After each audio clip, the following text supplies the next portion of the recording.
know if you got your popcorn ready. Do you got your popcorn ready? All day, every day. Good morning, my neighbors!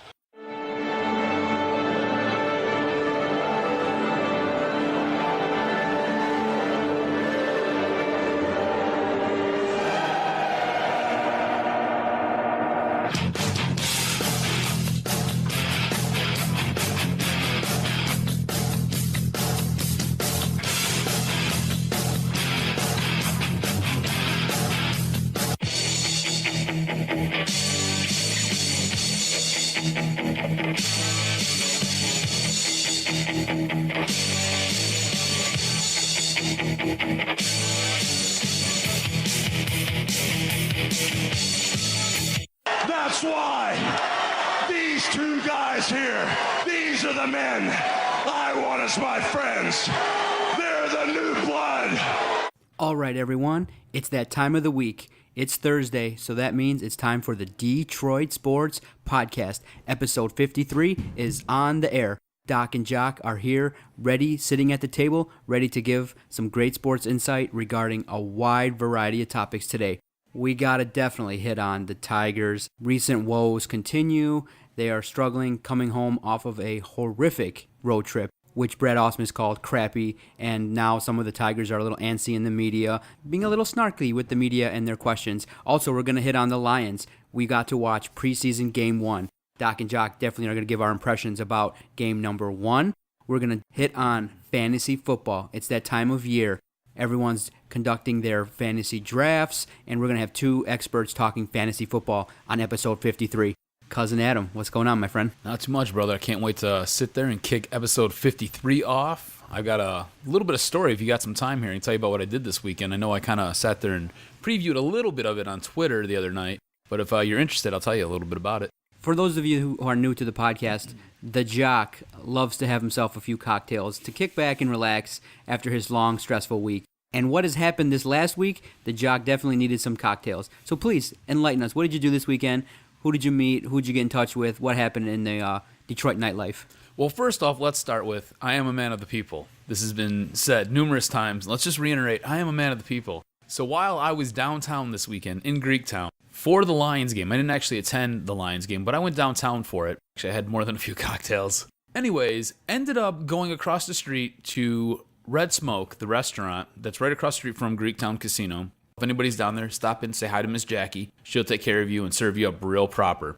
Sitting there drinking, and Jackie's like, hey, you see that table back there? And me and a bunch of my buddies that were there were like, yeah, why, what's going on? She's like, Reggie Bush and a bunch of the Lions are back there. And I was like, no way, for real? Like, we're trying to figure out like why millionaires would stop in there and basically eat with the public. Apparently, they're men of the people as well. So as the night's winding down, and I'm already 10 sheets to the wind, Ms. Jackie stops Reggie Bush, has me take a picture of her with Reggie, and Reggie's a really cool dude. He's fun to talk to. Stephen Tulloch, not so much, kind of a jerk, but... Well, listen, when you go up to the guy, I'm like, Steven, I'm your biggest fan. No, it wasn't even like that, dude. I don't sit there and get super fan crazy for these dudes. Uh-huh. That's not my style. Oh, so DeAndre Levy's there. This guy, he's a cool dude, like straight up. He's legit. He's 100%. That guy is awesome. So DeAndre Levy's there as well. Turns out to be a totally awesome guy. Like, he's a cool dude that you could just sit there and have a conversation with. As he's walking by, me and my buddy start talking to him about his awesome Taliban beard that he's got and how long he's been growing it. Turns out he's a sweet dude to sit there and have a chat with. Jeremy Ross was there. He was an alright guy too. He was fun. But nobody takes the cake more than our boy, Joseph Fourier. Not only was he in there with, seriously, she had to have been a 15-piece. Like, she was tight in the waist, long legs, nice rack. No? You're really weird. Sexy all over, bro. Sexy all over. Wearing a straight flat-brimmed hat with big Coke bottle glasses, just looking like a dime plus 5 pennies. She was outstanding. On top of it, as he's rolling out, my buddy's like, Joe, you look like you should be in a boy band. Next thing you know, Joe turns around and basically gives you the NSYNC bye, bye, bye, right in the middle of the restaurant, says deuces, and rolls out. He's a cool dude. He's a good time. So all in all, most of the Detroit Lions, they're pretty cool dudes. Wait, so then you got a chance to meet the girlfriend and have a conversation? I didn't talk to the girlfriend because she was sitting there basically hightailing it out because she was like, "Oh, these fans are crazy." She's like, "Crazy-ass Lion fans." Gotcha. But yeah, no, my boy sat there basically called Joe out, telling him that he should be in a boy band because he's a good-looking dude. Let's be honest, he's a good-looking man. He looks like he should be in a boy band. He's like all of like 6'9", basically had to duck his head to get out of the restaurant, and just turns around and gives you the NSYNC bye bye bye. It was pretty great. And so they celebrated a victory, an epic 13-12 victory at the an epic 13-12 victory at the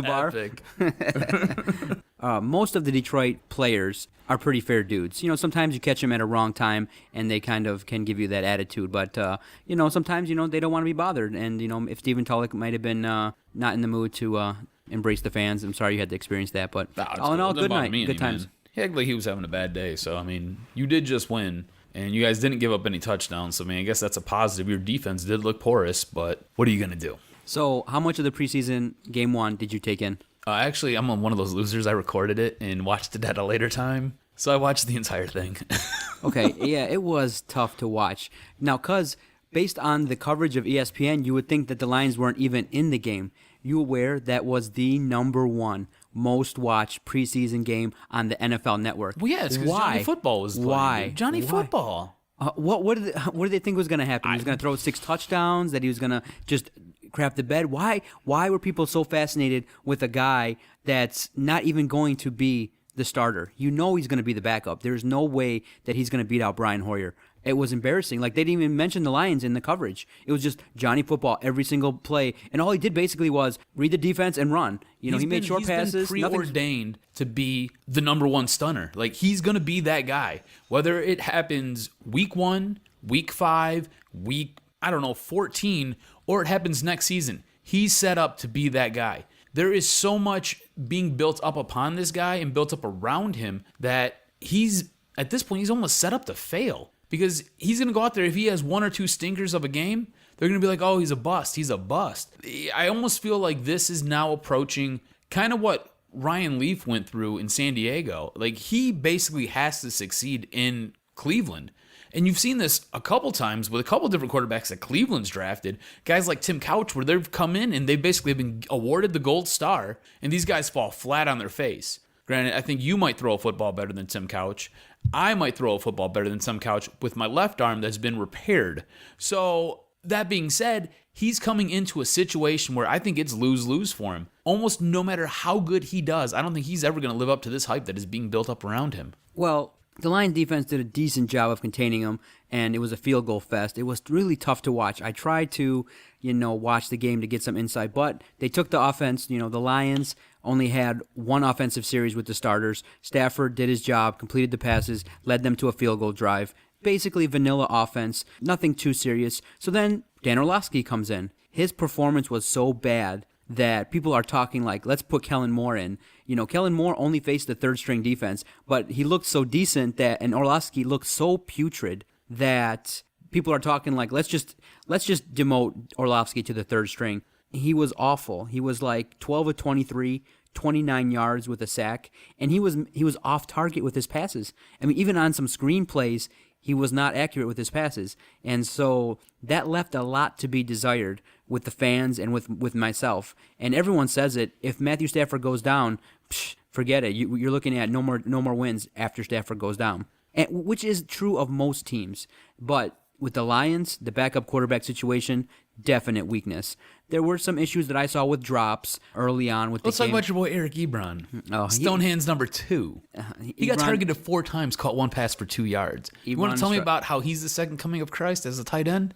He's Jimmy Graham version 2.0. Unfortunately, he's going to be burdened by the expectations of being the 10th pick. And obviously, people are thinking that he's going to struggle. He's struggling mightily through training camp, and he was underwhelming in game 1. So that was very disappointing, and that you kind of wanted to see maybe a flash of greatness, and there was no flash. Not even going up against 3rd stringers. He looked putrid. He looked really bad. But a couple good things on offense that I saw that I liked. I liked Ryan Broyles. Like you and I talked last podcast regarding who might step up regarding the 3rd wide receiver position. A lot of people, and myself included, feel like, and you yourself feel like Kevin Ogletree is going to be the guy. He was, honestly, Ryan Broyles was like a forgotten man. I totally forgot he was even on this team. Like, totally slipped my mind when we were sitting there having that discussion last week. He showed up last week in that preseason game, made some catches, made some plays. He looked good. The question is, can he stay healthy? If he can stay healthy, he might be your third receiver, and he might actually be very productive. Coming off of 2 ACL injuries, he's a long shot to make the team because they're so deep at wide receiver. And so he's going to have to continue on this pace and show off a lot more than most to keep his roster spot. But, Doc and Jock are wishing him the best. I think he's going to have a lot of fans because he's got a story that is very interesting and captivating in that he's coming off of 2 injuries. He's obviously a hard worker, and he's going to try his best to make the team. If Stafford can add depth at the wide receiver position, the better off we're going to be. Now, also another thing that kind of came up that kind of was interesting to me and that I like is that I learned something new. The Lions sprinkled in a little bit of 4-4 defense, and I was, a little bit surprised. I did see it. I didn't know what I was seeing. I know it was something different. It was a different lineup, and then I started reading and doing some research, and I learned something new. I learned about the 4-4 defense, and so I went to, an easy site, went to Wikipedia, and it kind of talked about the origins of the 4-4 defense, and I think it's something that's going to be used a little bit by new defensive coordinator Terrell Austin, and what it is basically 4 down linemen mixed with 4 linebackers, 2 corners, and 1 safety. And the original thinking is when you have 8 men potentially in the box, you can shut down the run. What that said, the Lions can use that defense to kind of mix in some different blitz packages, can get home, can prevent one aspect of a team's offense to make them one-dimensional. And so it's good in theory. But now if you read the nature of the defense,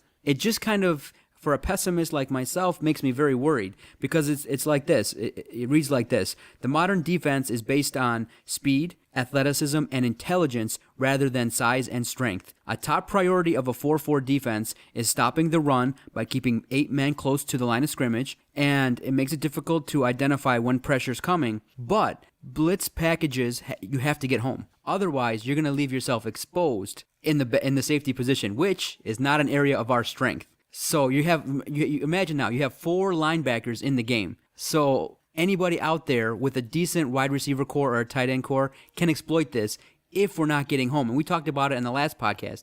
If we're going to start doing some fancy blitzes here and there and we don't get home, we are going to get blitzed and lit up. And so I'm just hoping that this is only sprinkled in here and there to kind of confuse the offenses and is not become a priority, because I don't know if we have the capability of using exotic blitz packages and doing things like that. In the first preseason game, Brian Hoyer was standing there. He wasn't on his ass. Johnny Manziel was hit a little bit, but he had all day to run and pass and do his thing. It wasn't a sack fest in game 1, in my opinion. I'll tell you the biggest issues with that defense specifically. You said it yourself. It's basically predicated on being athletic and getting home. Like you said, the blitz packages have to get home. Why wouldn't you just run a dime package or run a nickel package, load it up with all your defensive backs who tend to be your more athletic guys out on the field? Load it up with those guys. They tend to be quicker as well. Put them on the edge and let them get home. You used to see it with Green Bay all the time when they had Charles Woodson. Chuck would line up as a linebacker, come in, blitz, and always get home, or at least provide enough pressure to make that quarterback throw the ball away quickly. I'm going to crack a beer here while we're talking about our Lions, just to ease the pain of what may come. So I don't see that necessarily working out great, especially with the pieces that they have right now. I think maybe going forward, if they add to this, sure, if that's going to be one of their packages that they roll out regularly. However, with that defense, tons of issues. They still look porous. Like you said, they didn't get home. Even when they had their complement of players. I know Ziggy Ansah has just been reactivated off the PUP list the other day, but even with their complement of players and their first stringers, they didn't get home. They didn't look good. And with this 4-4 defense that you're talking about, it leaves them very susceptible with wide receivers and guys who are fast on the edges who get outside. Their cornerbacks in their secondary looked bad. They looked bad. They sat there, give guys 3, 4, 5 yards of a cushion, and then they would come in and they would just try to tackle you up by your shoulder pads. So you're not even tackling well, much less you're not even on these guys. You're supposed to be white on rice. And these guys are allowing these receivers enough room to where they can cut and make a play and get in behind you. You know, they got lucky they didn't get burned more in that game. And they're lucky that they didn't give up a touchdown deep, because there were a couple times it looked really close. Okay, now, are we reading a little too much into the first preseason game? It's kind of like... Probably, Yeah. but we're Lion fanatics and we're junkies. It's like our heroin. It's retarded. We probably should not be this obsessed. It's a Lions preseason game. I know, but and I'm thinking like, wow, 65,000 people are willing to pay good, hard-earned money to go out there, knowing that your starters may play one series. One series for Matthew Stafford. Calvin Johnson's not in the game, but the good thing is there's tape of this team that we can look at, that we can explore, that Coach Caldwell can look at and look to improve. One other issue before we start talking about our Tigers, Nick Fairley is being talked about heavily in the media regarding his training camp. In OTAs, came in great shape, came in a little bit underweight. So the Lions said, okay, man, you're great, you did your hard work, you got under 300, you're at 295, we want you to bulk up to like 300, 305. Dude's like, okay, comes in now in training camp overweight.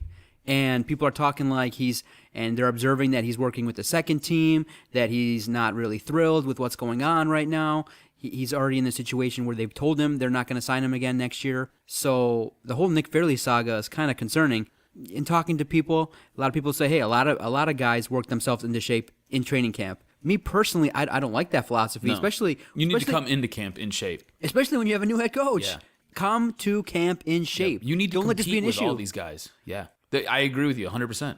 I agree with you 110%. It's like when someone tells you, "Hey, do this to earn your money." They've told you, show off, show us what you got. And this is what you got. And Come on, man. it's totally different. You come in at 295, so you're about 5, maybe 10 pounds underweight. That's one thing.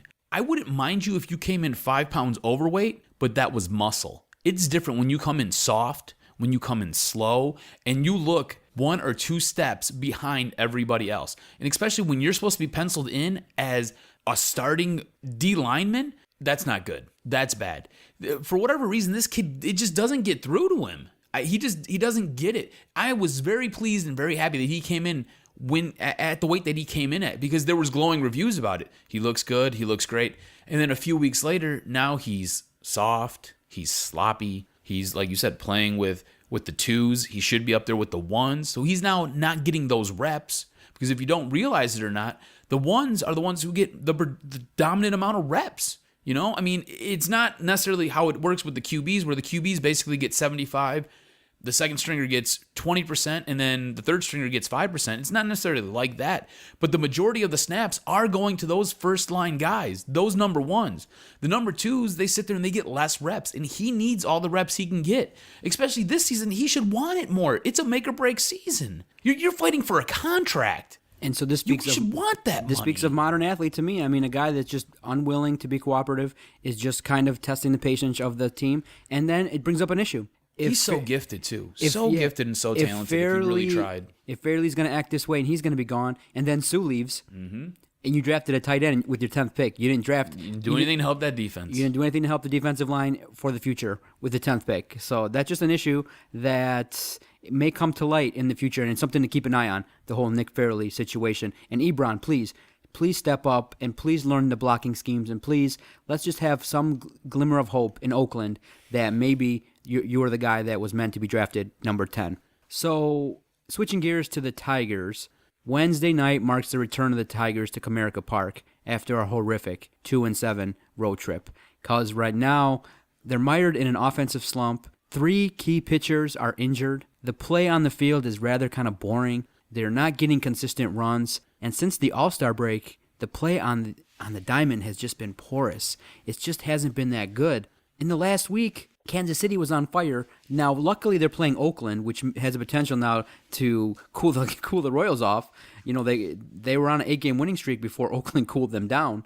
But right now, Kansas City's in first place, and the Tigers are averaging about 3.5 runs a game since the All-Star break, and that's really not good at all. I mean, this month they're averaging about 3.75 runs per game, and on the 9-game trip, they averaged way less than 3 runs, going 2-7, and now you're mixing and matching pitchers because of the whole 19-inning debacle in which we had to use Porcello because we used every single bullpen pitcher. So let's talk about this pitching staff real quick. Yeah. They are just being hampered with injuries. This starting rotation is in shambles because they don't. Almost 3 of their big guys have been hurt. I mean, you're bringing in guys because you got dudes with sore shoulders, torn pectoral muscles. Guys are beat up. Scherzer looks like he's tired out there and laboring in some of these games. You got Anibal Sanchez going to the DL. Verlander, we got lucky he avoided the DL, but I almost think that it'd be better if he went to the DL to give him some time so he could sit there and rehab from whatever's really bothering him. And then you look at our bullpen. Our bullpen's been a dumpster fire all season, and now it's just getting more gasoline dumped on it when you've got Joakim Soria going out with an injury. So there was a guy who potentially was a closer for us, but now he's on the DL. You got Joe Nathan just handing games over to guys. You got Jabba Chamberlain, who is dealing with a few injuries throughout the course of the season, and they're starting to take its toll. And then you're bringing up these guys from Toledo. These guys don't look like they're even close to being ready to being in the major leagues. The best part of our Twitter community and those that follow us at Detroit Podcast is early on in games now, people are tweeting us pictures of the shots they're drinking while they're watching the Tigers game. Tuesday was a great night on our Twitter page. I mean, it was great. 2 of our great followers just started sending me tweets like, well, this is what it's going to take for me to watch a Tigers game. And they're showing their cinnamon whiskey and their drinks, their shots they're taking. So the Tigers have kind of turned us into drinkers. And the more shots we got to take to watch, I guess, in order to deal with what's been going on. Because if we don't make the playoffs, it could be one of the biggest collapses in all time. Because this team is set up to win. Yep. And right now, the AL Central is tight. But I'm not convinced 100% that KC can go a full 162 games and be at the top of the Central Division. The Tigers have shown they can do it. And so luckily we have some time left. We got 40-plus games left in the season. We play Kansas City 6 more times, mano a mano, the rest of the way. So we're going to have a chance to play our number 1 competitor in the AL Central. So we're going to have a chance to, show our mettle and get back on track. And we're going to play the next few games, versus Pittsburgh and Seattle at home. And that'll be a good thing, I think, get in front of the home fans, get some new energy and things like that. Just real quickly, of the 3 pitchers, who is the most concerning to you that's out? Sanchez, Soria, or JV, who's going to miss a start this Sunday? You know what? I think the issue with Anibal Sanchez, because he's pitched better than Verlander, I really do think Verlander needs to go away for a little bit and maybe rest just a tad. I think he needs to be pulled off for more than just one start. But Anibal has been one of your better pitchers. He's been at least your 4th best pitcher, where Justin's been your 5th. So now you're losing a key piece like that. I know his 7th innings have been very rocky and have been sometimes as disastrous as our bullpen has been. I think you need him because he's more of a steadying force, especially in those first 6 innings, which then helps translate over into that bullpen because you don't have to turn it over right away. Whereas when Verlander went down in that first inning, now you're pitching from behind the entire game, and that's a giant issue. And just like you said, with that 19th inning debacle where basically the Tigers' bats cooled off for over 15 innings, you sat there and you had to go through everybody. I mean, when you work your way basically through every pitcher you have, and then you got to go on to the next day's starter, and you're looking at that guy to give you long innings, and you're just hoping to scratch out a run, and your bats can't heat up to do anything? What the hell's going on out here? What the hell is that about? I mean, your bullpen is then spent. Your pitching staff's now spent. So these guys need a day off, and I think Verlander needs at least 2 to 3 games away. You don't even have to put him on the 15-day DL if you don't want to. I would, just to send him away for a little bit and maybe get somebody else up here to maybe try to work somebody else out to see what you're going to have when your 40-man roster expands. But I think he needs to go away. I think he needs to rest that arm. I think it's been a lot of pitches over the course of his career, and it's now starting to take its toll. And like we've said in previous podcasts, the offense can take a lot of pressure off of these starting pitchers by doing something. If the key significant pieces on this offense are not clicking, Cabrera and Martinez have been struggling mightily. If those guys aren't hitting, we are going to have huge problems. And Miguel Cabrera only hit .219 with 2 RBIs, no extra base hits in 9 games in the road trip. And everyone's seeing it. His strikeouts are up, his walks are down, he's laboring out there, and there's a power outage with Miguel Cabrera. He just is not crushing the ball like he used to. And it's very concerning because we all saw what happened when he was hurt in the postseason. And if he's not 100%, if they can't find a way to rest him or manipulate the schedule or manipulate his time in order to decrease his at-bat so he can get healthy, because in order to be a power hitter, you got to use your core. And if his core is not 100% and Miguel Cabrera is not there, I'm going to start panicking and drinking some more Bud Lights here. And you know what? I think that's part of the reason why his shoulder is so tore up right now, because he's not 100%. His core is not 100%, where he's generating a lot of that velocity and a lot of that torque. he's now having to put all that extra energy and all that extra effort into his that arms. shoulder. Yeah. And I think that's part of the reason why you're seeing this. So now his mechanics are breaking down because his body's breaking down. I think he needs a little bit of time away. Get him right for the playoffs. And you got Victor Martinez since the All-Star break. Is batting respectable, 293 with 2 home runs and 13 RBIs since the break.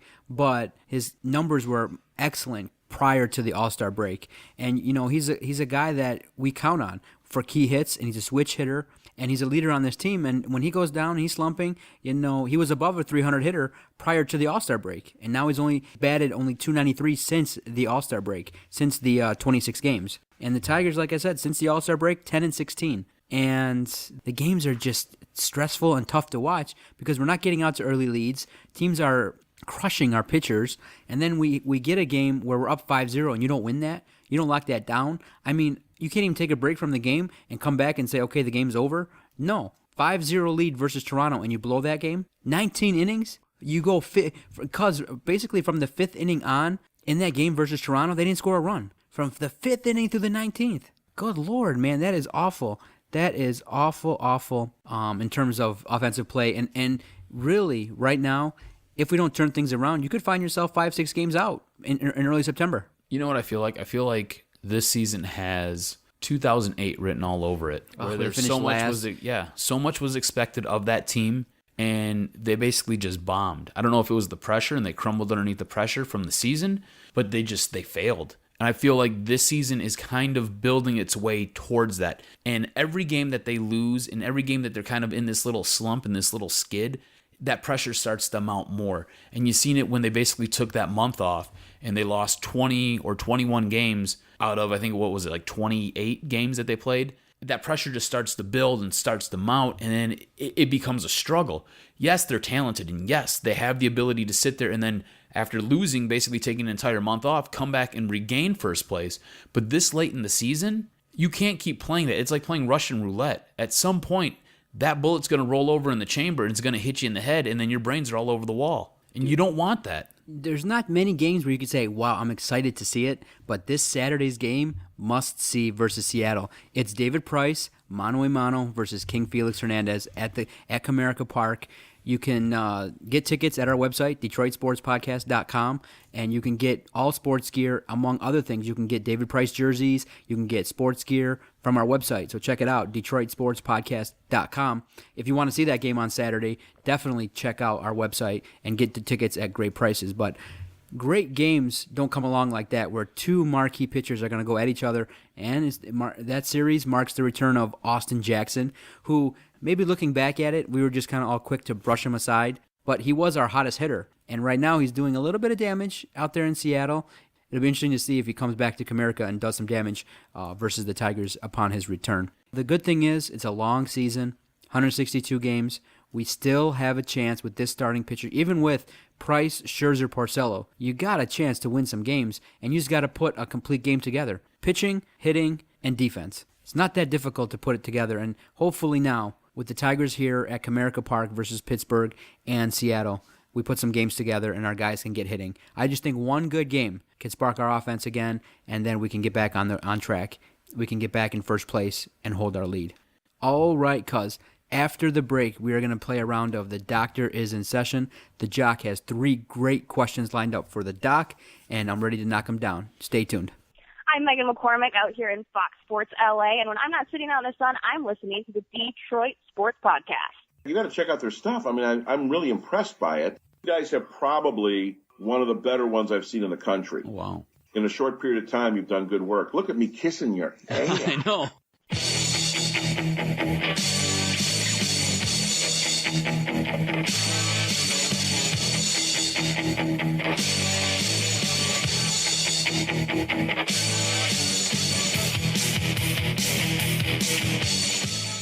All right, cuz, I'm ready for some great sports content. What's going on here in the Doctors in Session?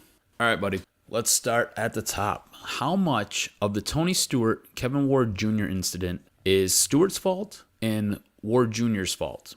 Because when I heard the story, I was like, ooh, do I watch the video? Do I click the YouTube button and see what happened? At first, I was like, no, I can't do it. I saw at some point after the highlights were shown, some stations were blocking that part out when he got hit. So they weren't showing it anymore after the initial wave when I found out about the story. So I'm like, okay, you know what? I tuned in, I saw it. Horrific.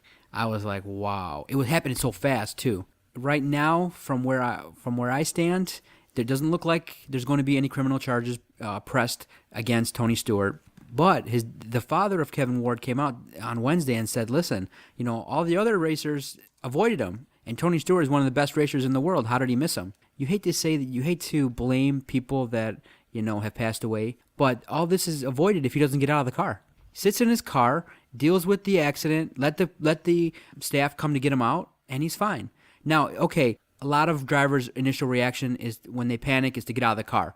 But you don't go run into traffic. You don't do those things. And unfortunately, if he's, not running in the track, he doesn't get killed. But Tony Stewart, at the same time, I really hope for his sake that he wasn't trying to send a message or by giving a love tap to a guy with a car. I don't think that happened. I believe it's an honest mistake when you're going that fast. I do believe it was an honest mistake, and I think the court system will show that. But it didn't have to happen if Kevin Ward just stays in his car. I agree. The whole incident could have been avoided if Ward would have kept a cooler head and just stayed in his car. All right, moving on. Has Rory McIlroy become the new Tiger Woods in golf? Is he now the main attraction, the reason why you tune in on either a Saturday afternoon or a Sunday evening for a PGA event? Now, I'm not one of those people that says, okay, if Tiger Woods is not in it, I don't watch it. I watch golf for the competition and things like that. And right now, I think in order for golf to take that next step and to recover from the lack of a Tiger Woods is if Ricky Fowler and Rory McIlroy continue this rivalry they got going on. Ricky Fowler's got to break through, though. He's got to win one. He's been creeping. He's right up Rory's tail. But Rory right now is just playing lights out golf. A lot of people are saying, hey, JV, take a note from Rory. He dropped his girl and focus. And right now, he's 25 years old with 4 majors. And a lot of people are starting to use that magic word. Jack Nicklaus, can he catch him? 4 majors, and he's had a great year this year. I enjoy watching him because he's so long with that frame. I mean, you got a guy that's bombing at 310, 320 plus every drive consistently with that size. He's not that big of a guy. The whole story with the British Open and his dad making that awesome bet, it just made it intriguing, and so I'm looking forward to watching it. I don't think, though, that he can get to the level of Tiger Woods, but he doesn't need to be. He just needs to continue to win, and as long as there's at least 1 or 2 competitors. Look what happened. Phil Mickelson was involved, got second place at the PGA Championship. Ratings were good.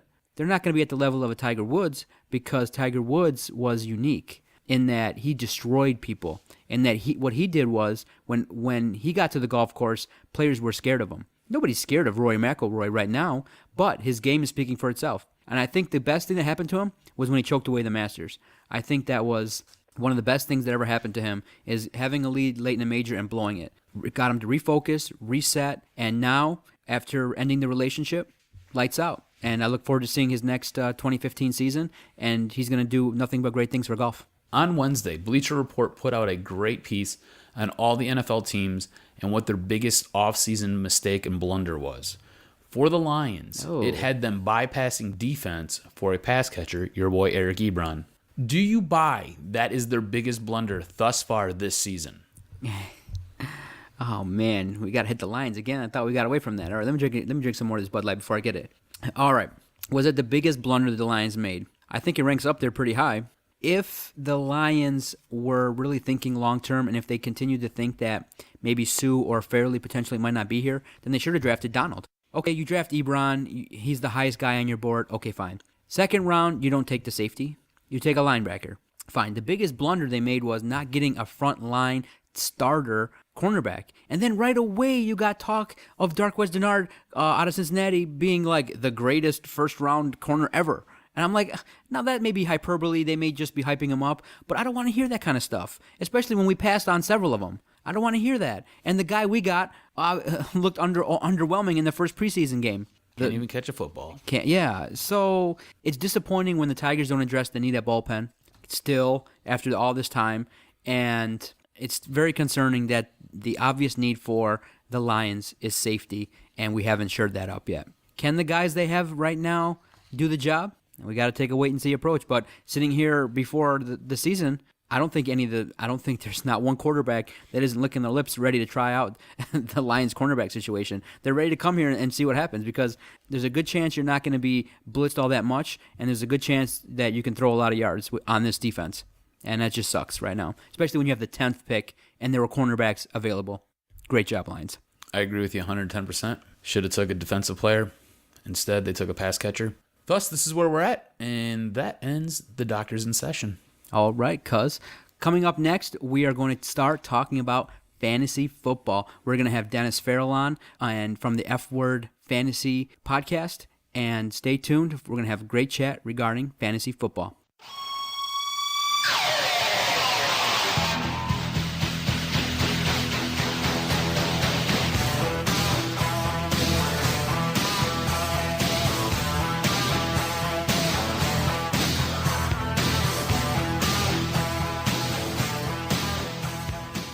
All right, Detroit podcast listeners, we are bringing to you a longtime friend of the show, a man who I miss very much because we haven't spoke to him in quite some time, our friend and the host of The F Word, Dennis Farrell. Dennis, what's going on, buddy? And not much, guys.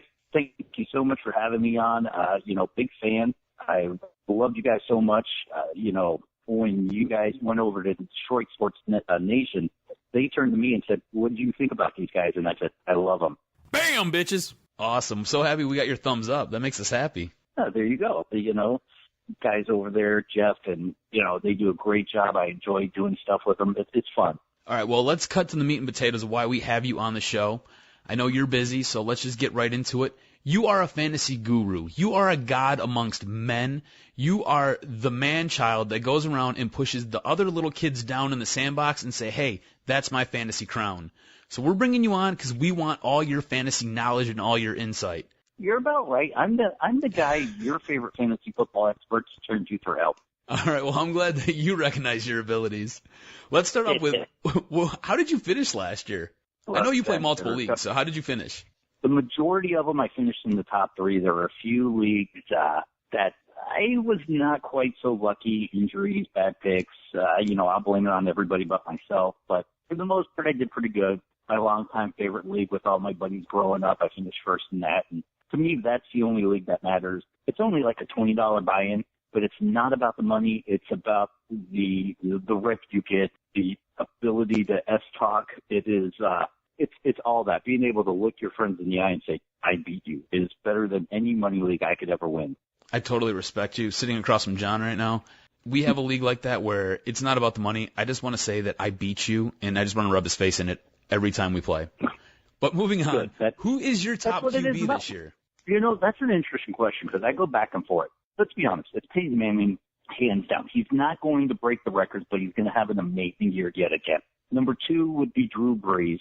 Now, for me, number 3 gets a little bit murky. I really think Andrew Luck and Matthew Stafford has closed the gap into that third spot where it may end up being, and I just put out a tweet earlier today, I wouldn't be shocked if it ended up Peyton Manning, Drew Brees, Andrew Luck, Matthew Stafford, and then Aaron Rodgers. That's kind of how I feel like it's going to play out. Okay, Dennis, I got a question for you. We're going to talk also, we're going to talk fantasy football, and we're going to talk strategy as well. Now, I'm the guy in Adam's league that always finds himself with the 6th to 10th pick. I don't understand if Adam rigs it and against me. If you're picking in the first round, 6 through 10, what do you believe is the best strategy? Should you take a running back or should you take best available? What do you think is a good strategy when you're picking lower in a fantasy draft? I love picking lower in fantasy drafts because you have a lot more freedom on what you can pick. If you're drafting in the first 3 or 4 spots, you feel like you have to take a running back. You cannot pass on one of the top 4 running backs. Then you kind of get into, pick 5, maybe Calvin Johnson. You can take him at 5 or 6. He won't be anywhere past 7. After that, Peyton Manning will probably be gone around pick 7. You might be able to still Demaryius Thomas. I love Jimmy Graham after pick 7. It just depends on the scoring and the size of your league. But I really believe later, and especially back-to-back, I love picking like 10th or 12th and 10 and 12 team leagues just because I love having that back-to-back pick. I have no interest in drafting running back this year. I think I can get great value in the 8th, 9th, 10th, 11th round. You give me guys like the kid out of Carolina, Williams. D'Angelo Williams. I like D'Angelo Williams this year. Jonathan Stewart's hurt again. And these are guys that are not going to get you any more than 150, 170 fantasy points. But I'm loading up on wide receivers this year. And later in the draft, you have that freedom of going to Demaryius Thomas, Dez Bryant, A.J. Green. So you're pretty well off. Now, the debate that Adam and I go back and forth with, okay, if you got the number one pick, most people are going to take a running back. They might take Jamal Charles or Adrian Peterson, number one, arguably. You get the number one pick, you get lucky in your league, you get that ace card, or you get drafted or you get lucky and you get the number one pick. Who are you taking? It's going to have to be between Jamal Charles and LaShawn McCoy for me. I'm not high one bit on Adrian Peterson this year. Here's a guy that's only had 3 healthy seasons in his 7 career years in the NFL. There's a guy who last year missed 2 games, was limited to 2 more, finished the season as the 7th best running back. There were 7 other in standard league wide receivers that outscored Adrian Peterson last season. And the 7th guy, Dez Bryant, who tied him. Why am I going to take that guy 3rd overall? Not going to happen. So you said LaShawn McCoy or Jamal Charles. Who would you take? You know what? I guess I'm going to have to bite the bullet and say Jamal Charles. LaShawn McCoy is very attractive. I love that offense. But I'm going Jamal Charles, number 1 overall. That's not a bad pick because he performed late last year for my fantasy team. And also, you have to realize too, it's not just his performance throughout the season. You want guys that also have favorable schedules at the end of the year and that can perform come the time when it's playoff time in most money leagues. So I would do the same thing. I would pick Jamal Charles. I agree with you. Yeah, I want to say, Dennis, are there guys out there that you have targeted that maybe as sleepers that people may not know about that if you draft them may do well for you in your fantasy league? See, here's the thing about sleepers. I think the age of the sleeper is dead. You will not be able to find a sleeper. The second somebody like Matthew Berry says, I like this guy as a sleeper, he's no longer a sleeper. And then you're going to be forced to have to draft him maybe a round or 2 earlier to get him. It doesn't make him a sleeper anymore. My best advice is, fill out your roster. Don't worry about drafting handcuffs. I see all too often people go and, before they have their tight end, before they have their wide receiver, they're drafting a handcuff for their running back. Don't worry about handcuffs. Go and fill out your main roster. Now, wide receivers, listen, it's super deep this year. You can get guys like, Deshaun Jackson in the 6th round. You can get guys like Jeremy Maclin, who I like a lot, in the 5th round. Tavon Austin, who's having a down training camp but could turn it around. He's going in like the 13th round. Especially in PPR leagues, he's worth a chance on. Brandon LaFell is a big body that New England love, not even being drafted right now in the first 6 or 7 rounds, and I expect him to have a huge year. So, you know what? Pick your spots. I would rather have 3 of the top 12 wide receivers, which is, believe it or not, real doable in this year's draft while everybody's going after running backs. But wide receivers so deep, don't reach on a guy. Just be smart and wait.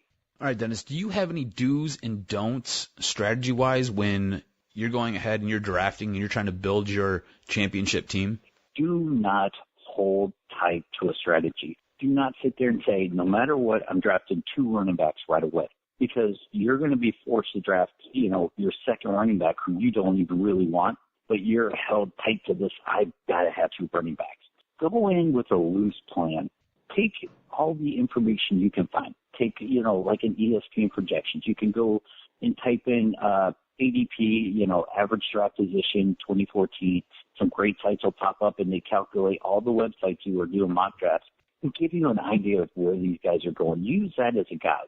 And, don't be afraid to take your guy around too early. I see a lot of people say, man, I really wanted Alfred Morris in the 2nd round, but I didn't want to pay that price. Now, if you want Alfred Morris, just take Alfred Morris. He's not going to be there in the 3rd round. Don't worry about what people think. More too often, people draft and worry about what their friends say on their draft pick based on what they really want. Go in, know what kind of team you want. Do you want a team that's a wide receiver strong and has a couple decent running backs and a good quarterback? Do you want a team that has a stellar quarterback, 1 good running back, 1 wide receiver, but have an idea of how you want your team built? All right. Here's a question that's a little bit maybe off the wall. We know that you're down. We stalk you on Twitter, let's be honest. We don't just follow you. We stalk you. So we sit there and we troll your Twitter often because you're the man. You're the myth. You're the legend. And when we want fantasy news, we want any advice on pretty much anything in life, we sit there and we come to you and we kiss your toes.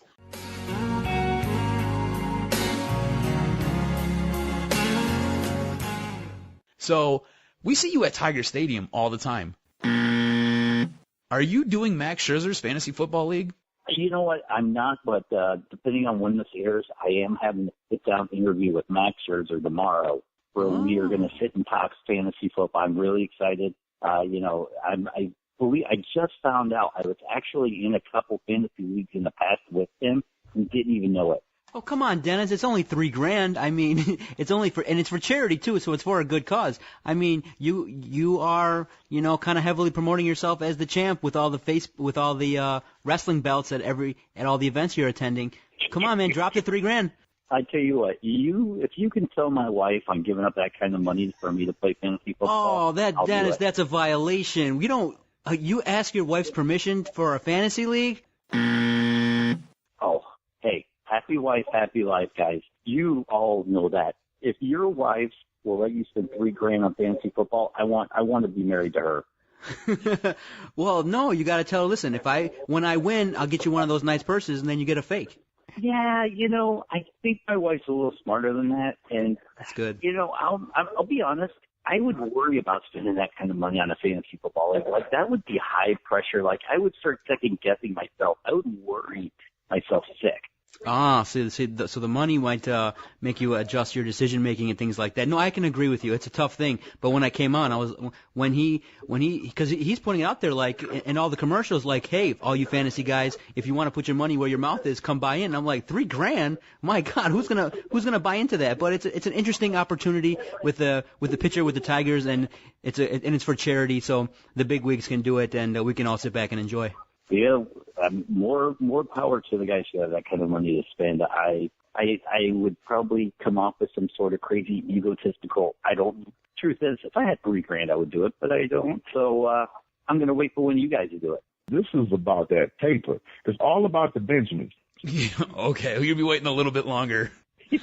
All right, so we're going to get you out of here on this. You said that you're going to basically build your team around wide receivers this year. So we know who your number one is. I'm guessing that's Calvin. Number two is probably Alshon Jeffrey. Then you got Brandon Marshall mixed in. You got Des Bryant. We know who basically the top five are. Who are your next? Who's like your middle to top? I don't know. I guess who's your bottom of your top 10? You know what? I will shock you guys and say that right now, Calvin Johnson is not my number one wide receiver. Ooh. Don't you open your mouth about the best, or I'm going to shut it for you real quick. People forget he finished number 3 overall last year in wide receivers behind Demaryius Thomas and also behind Josh Gordon, who is still facing a nice hefty suspension. By the way, I would still draft Josh Gordon in the 9th round based on what if he plays 6 games, it's the final 6 games playoff and championship, I'll take that, but that's neither here nor there right now. My top guys right now, and this is just kind of off the top of my head, I would put Demaryius Thomas 1, Calvin 2. If it's a PPR league, I might go Brandon Marshall 3, but I would drop him down in standard leagues a little bit. I like that. Brian 4. Man, this is. I wish I had my notes in front of me now. You stumped me. This Sorry is awesome. About that. No, it's good. Other guys in no real order that I'm keeping an eye on. I'm keeping my eye on Jeremy Maclin. He's finally healthy, looking good after the ACL, taking over Deshaun's place in Philadelphia in that high-octane offense. We all were excited about Deshaun drafting late. Look for Jeremy Maclin to do that. I like Kenny Britt super late. Everybody's keeping an eye on Tavon Austin, but Kenny Britt bounces back with the Rams' new team, better attitude. So he's out of Tennessee. Justin Hunter in Tennessee, I like him a lot. If it's a PPR league, keep an eye on Stevie Johnson. He goes from Buffalo over to San Francisco. He can play the underneath with Colin Kaepernick. I think he has a lot of value in PPR leagues. And, once again, he has a very low ADP. Brandon Tate, I like Brandon Tate. I think Tate has a potential for 60 to almost 70 catches this season. But you're in Detroit. That means everybody's going to overdraft him a little bit. If he's 12-team leagues, if he's out there around 7-ish, you have my blessing to draft him. All right, Dennis. Well, we appreciate the insight. We want to let everybody know where they can find you, stalk you like we stalk you. So if you can let everybody who's listening know where they can find you at. First of all, Twitter, at Dennis77Farrell. Guys, that's it. If you're on Facebook and not Twitter, Dennis Farrell, Farrell. You can find the F word on Fox Sports Detroit, Armed Forces Sports Radio. You can also find it everywhere else. The Fantasy Sports Network, put that up. And then Detroit Sports Nation. I can't say enough nice things about them. That's your home, our home. They really take care of us. Awesome, Dennis. Thank you. We appreciate you. We love you. You are the man, the myth, the fantasy legend. We'll let you go. Okay. Thank you. Thanks, guys. Have a good night. Take it easy. I want to thank Dennis for coming on. He's always great, always provides some great insight. And we're going to continue the fantasy talk with Julian Rosen. He's a young, knowledgeable fantasy football guy, and he messaged me, wanted to come on the podcast, start talking about fantasy football. Julian Rosen will be next. I'm Megan McCormick out here in Fox Sports LA, and when I'm not sitting out in the sun, I'm listening to the Detroit Sports Podcast. You got to check out their stuff. I mean, I'm really impressed by it. You guys have probably one of the better ones I've seen in the country. Wow. In a short period of time, you've done good work. Look at me kissing your hand. I know. All right, Detroit Sports Podcast listeners, we are going to continue our theme of fantasy football. We are joined by Julian Rosen. He's an aspiring sports broadcaster, a fantasy football writer. He's a big fan of the Pistons, and he's joining us today to give us some insights, some background regarding fantasy football, some advice, some do's and don'ts. Julian, how are you tonight? I'm doing pretty well, It's been a long day, but I'm excited to be on, and thanks for having me. Oh, man, it's all good. So it's about that time of the year. Everyone's drafting. Everyone's doing their fantasy drafts, and everyone's getting ready to kick off the football season. So kicking things off, we're interested in knowing a little bit about your history last year in fantasy football. How many leagues were you in? Did you win any? How'd you do last year in fantasy football? Overall, I've done pretty well. I've been in 19 leagues total in my career, I guess you'd call it. I've won 7 of them, and I did actually win one last year. Unfortunately, it wasn't my biggest money league, but it's not all about winning the prize. In that league, I did pretty well. I went with the 2 receivers first, which I would never do. A lot of people like to get running backs early, but I picked, of course, Megatron, your guy in Detroit, Calvin Johnson, with the 4th pick, and then I went Brandon Marshall instead of picking someone like Doug Martin or DeMarco Murray. And Calvin Johnson and Brandon Marshall ended up carrying me to my championship, really. That was my history last year. My other 2 teams that I had, they both made the playoffs and lost in the first round. And in those teams, I went running back early. So based off last year's trend, I'm going to continue leaning on getting wide receivers earlier, which is sort of against the trend and tradition of fantasy football. Oh, that's good. And so last year, were you in any big money leagues or kind of the $20 to $50 range like most of us do? Yeah. My biggest money league is for $25.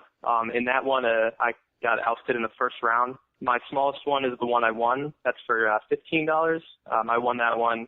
Championship game was close, but like I said, Calvin Johnson, Brandon Marshall, picked up Eddie Lacy. Also had Noshawn Moreno, who was actually a late round pick because everybody thought Monte Ball was going to be the lead back in Denver last year. So, yeah, my biggest money league didn't end up doing too well. All right, so let's get into it. In your opinion, who do you think, if you're picking in the first 5, are the top running backs coming out this year that people who are drafting early should take a look at? Yeah, the top 4 guys are pretty much consistent throughout rankings that I've seen in the 4 magazines I've read and the different websites I'm looking at, and that's Peterson, McCoy, Charles, and Forte. I actually, to rank those, I would put McCoy and Forte at the top because I like the receiving yards they get. They're very consistent performers, and I don't think they're very, very injury prone. Forte maybe a little bit. And the 5th running back that I would put in there as well, as you mentioned, a lot of people are putting Lacy. A lot of people are putting Lynch, but I actually really like Le'Veon Bell and the Steelers this year. He's going to be a workhorse, of course, at Michigan State. I'm sure there are a lot of Spartans fans out there. He got a lot of carries. I think he's a guy who gets a lot of touches.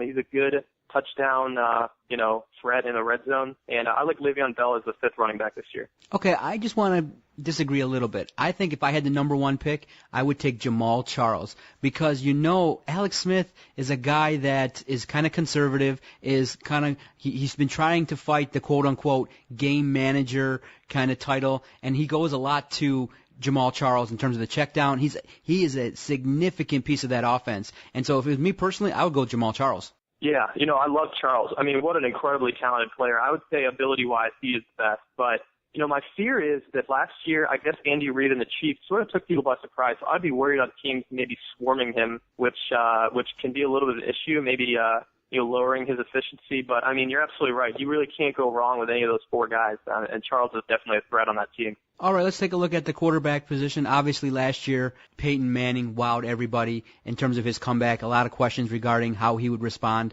to that neck injury. Wow. And you know what sucked for me? He had those 2 games where he had 60 to 70 points. I played Peyton Manning. I played Peyton Manning both times. Can you believe that? Unbelievable. That's tough, I'm in the same boat with you. I actually tied the person I played week 1 had Peyton. I tied them somehow because the rest of their team was pretty lousy that week. But I can imagine playing him in both those weeks. That's a bad draw there. Yeah, you're looking like, wow, one guy, like, why can I get a guy that drops 70 points where I'm fighting with my wide receiver who's getting 3, my running back's getting 2, and then all my guys are fumbling, and one guy gets him 70. I'm like, good Lord, man. Yeah, especially if you have bonuses. Some leagues have bonuses when quarterbacks surpass like 300 yards or 400. I mean, if you have those bonuses, that's a lot of points that you're fighting. So who else? Well, besides Peyton Manning, who are the quarterbacks we should look at as being in the top echelon? In the top echelon, as a Colts fan, I'm a little biased. I do like Andrew Luck. I think his rushing is something people underestimate. He was the 4th rushing quarterback last season behind the likes of Newton and Kaepernick and those guys. I have him 5th. A guy that I really like that I have number 7 next year is Luck's counterpart, somebody who's going to be compared to his whole career, Robert Griffin III in Washington. A big part of that is Jake Gruden coming over. Gruden likes to, use more efficient routes. When he was with Cincinnati, obviously they had a really good, pretty consistent passing offense. I think RG3 is going to be a really good passer this year.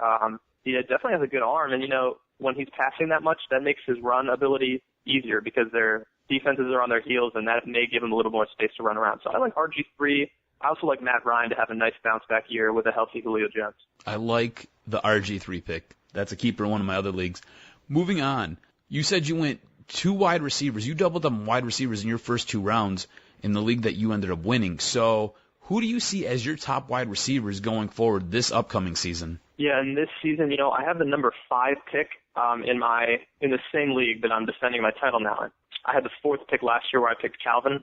So, when I'm looking at top receivers, I'm looking to go Calvin, Marshall again, or possibly Calvin Johnson, Julio Jones. I like Marshall, obviously Calvin and Julio, but a guy that a lot of people are really sort of starting to realize his value is Jordy Nelson. Of course, in the NFC North, Lions fans are familiar with him. This guy was a super efficient player, and I think the Packers are going to utilize him more. I think having Randall Cobb healthy actually will help him and lets him, be covered by some of maybe the worst cornerbacks in other teams. I think Nelson could be easily a top 10, top 8 wide receiver this season. Yeah, he torches us every year he plays us. It's brutal being a Lions fan. We hate it. Do you have any sleepers or anybody else that you can kind of say, hey, maybe you guys should take a peek at this guy, and he's going to maybe help get you some points, maybe get you a win or 2?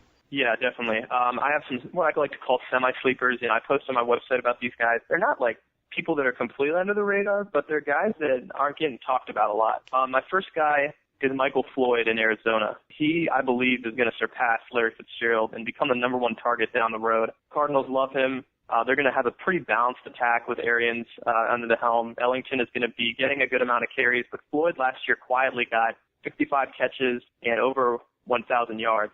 So definitely look for him to continue producing. Another guy who quietly got 1,000 yards last year is Kendall Wright on the Titans. 94 catches, too. He's a pretty efficient sort of possession receiver. I like Kendall Wright and Michael Floyd this year. And if you're looking at the tight end, if you want to wait, I would definitely be looking at Ladarius Green in San Diego. This is a guy who I think is ready to become the Chargers' top tight end now that Antonio Gates is getting a little older. He has big play potential. He averaged over 20 yards a catch last season. And I think along with Keenan Allen and Ryan Matthews and obviously Phillip Rivers, he could be an integral part of the San Diego Chargers offense this year.